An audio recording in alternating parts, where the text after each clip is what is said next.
எப்போவுமே லஞ்சுக்கு தக்காளி, தயிர், லெமன் இதுவே சாப்பிட்டு அலுத்து போச்சுங்களா? இன்றைக்கி ஒரு புது சாதத்தை தான் நீங்கள் பார்க்க போகிறீங்க. நம்ம அன்புள்ள அம்மா சேனலில் அம்மா சொல்லியிருந்தாங்க, அதை தான் நான் உங்களுக்கு இப்போ சொல்ல போகிறேன். என்ன சாதம் அப்படின்னு கேட்குறீங்களா? மாங்காய் அறுத்துட்ருக்காங்க. அப்புறம் வேறு என்ன சாதம்? மாங்காய் சாதம் தாங்க.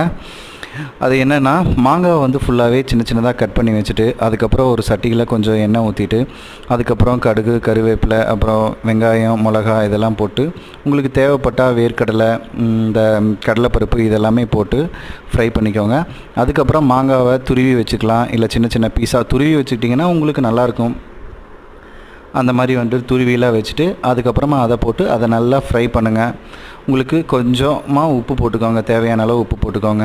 உங்களுக்கு மிளகா, பச்சை மிளகாவும் போட்டுக்கலாம், இல்லை சிவப்பு மிளகா, வர மிளகாயும் போட்டுக்கலாம், எது வேணுமோ போட்டுக்கலாம்.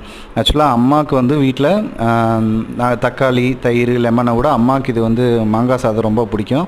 அதனால் சரி இன்றைக்கி எப்போவுமே வந்துட்டு ஒயிட் ரைஸாக போட்டிருக்காங்களா, சரி இதை பண்ணலான்னு பண்ணி காமிச்சாங்க.